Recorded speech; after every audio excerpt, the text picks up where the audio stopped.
I had to frog section number 4 because your stitch count really matters.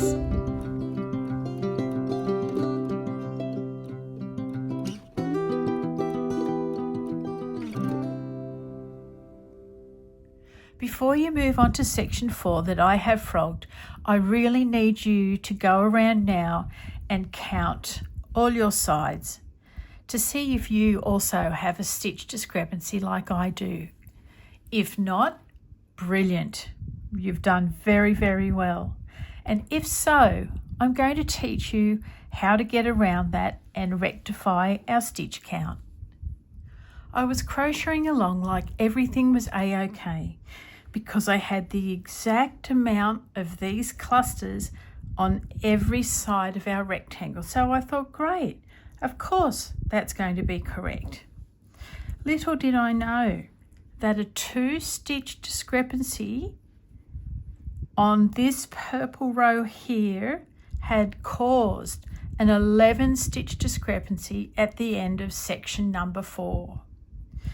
So I had to pull it undone and redo this. We'll rejig this so that our stitch count is correct as we're moving forward, because trying to correct a stitch count of a difference of 11 stitches is just too much. It took me quite some time to figure out what I'd done. As I said, the clusters on the very last round here were all exact. 23 on the long side, 15 on the short. Then I counted up this 3rd round of the framing section.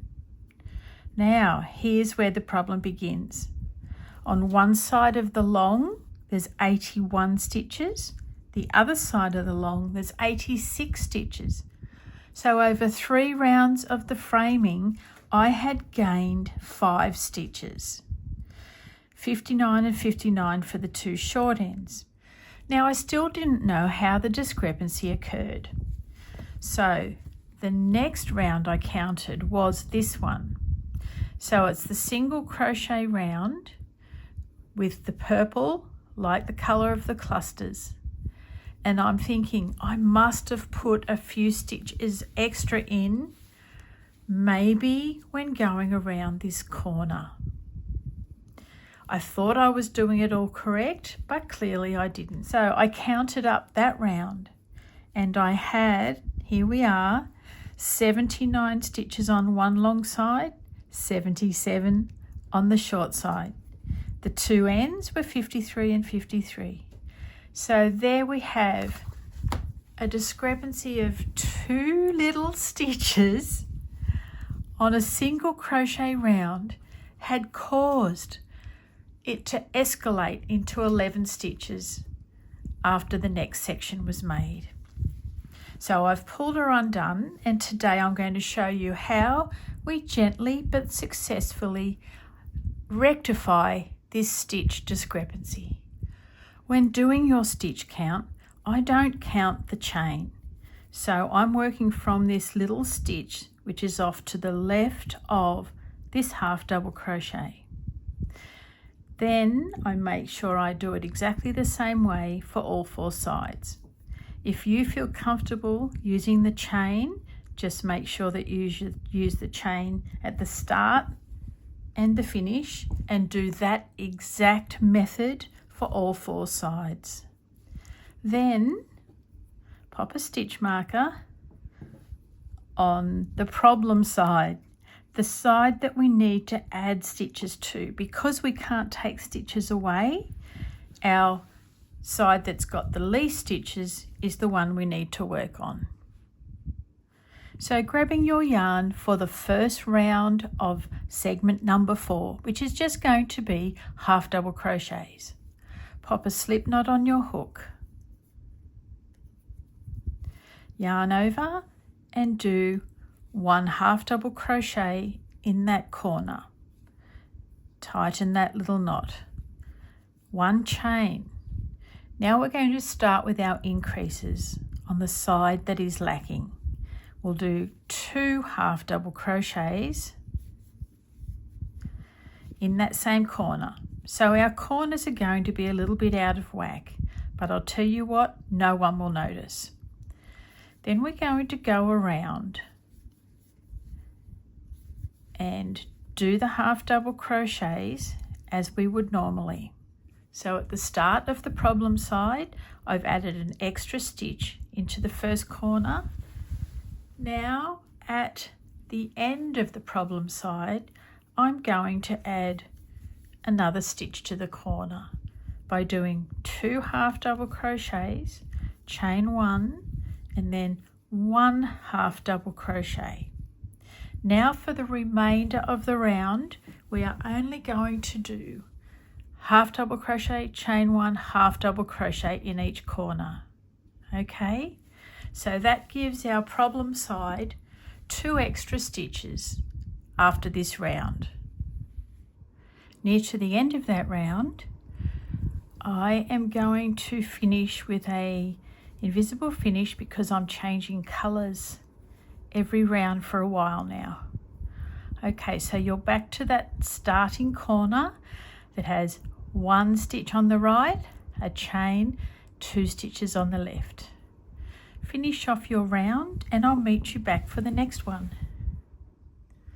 In this blanket, if you're not changing colour while I am, all you have to do at the end of your round is to slip stitch into the first stitch of the corner and then slip stitch into the actual corner space. So pop your hook in, pull up a loop. Now you can either use a chain 3, that was 1, 2 and 3 to start your work, so that would count as a stitch, or you can pop your hook in and pull up a loop, yarn over, pull through 2 for a single crochet, and you can do stacked single crochets by putting another one on top of this. To do that, you pop your hook down the center of that single crochet and push it out the back, pulling up a loop, yarn over, pull through 2, and there you have another stitch that counts as a stitch. Okay, now we're going to do round number 2 for segment number 4. Starting on our problem side, we know that because of this stitch marker. Also, remembering that we need to find the chain 1 space in the corner that has 2 half double crochets on the left hand side and 1 half double crochet on the right.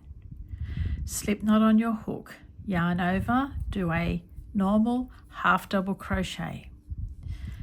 Cinch that little knot in, chain 1. Now 2 more normal half double crochets. It seems a little lopsided at the moment, but it will all work out okay in the end.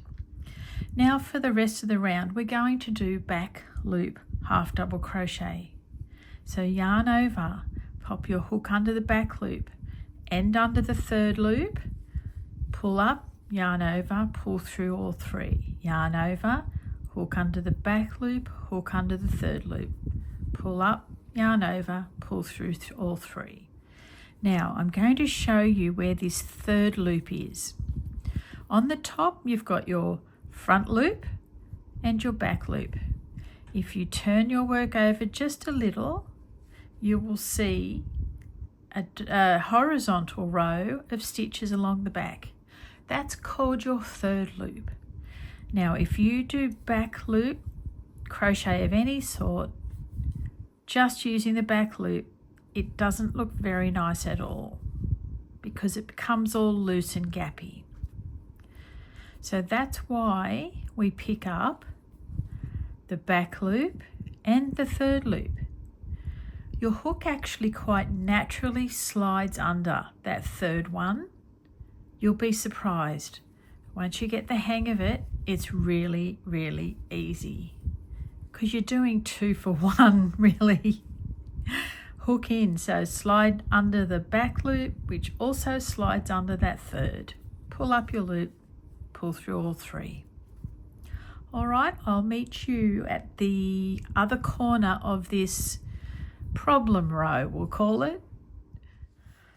On the left hand side of our problem row, we come up to the corner with our back loop, half double crochet, and then in the corner space we do 2 half double crochets. That's 1 and 2, chain 1, turning the corner we do 1 half double crochet, and then get back into the back loop, half double crochet, to work your way around the whole rectangle.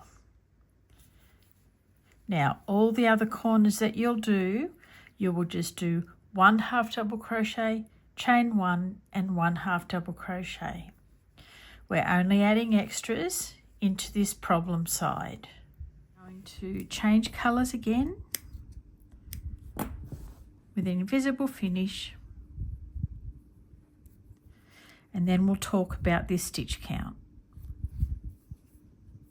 I've gone and added up each stitch on each side, and I'm so happy to say that both the short ends are the same, they're 61, and both the long ends are the same, they're both 89. So it doesn't matter how many stitches you have, because you may have started with a different chain size than mine. It just matters that the two sides equal up. So we can now take this stitch marker off because we've rectified our problem, and like I say, no one's going to know. Okay, now we're going to do a round of single crochet back loop with a new colour, and we're going to give these corners some extra stitches because they're singing out for it again after what we did to them, but that's okay. So pop your hook into that chain 1 space, pull up a loop, yarn over, pull through 2 for your single crochet. Now we're going to do another single crochet, chain 1 and 2 single crochets. Now to do back loop single crochets, popping your hook under the back loop and under that third loop, pull up your loop, yarn over, pull through 2, hook in under both stitches, pull up your loop, yarn over, pull through 2, hook under 2 stitches, pull up a loop, yarn over, pull through 2. So we're going to do this all the way around, and each corner is going to have 2 single crochets, chain 1, 2 single crochets. Head off and I'll meet you back at the end.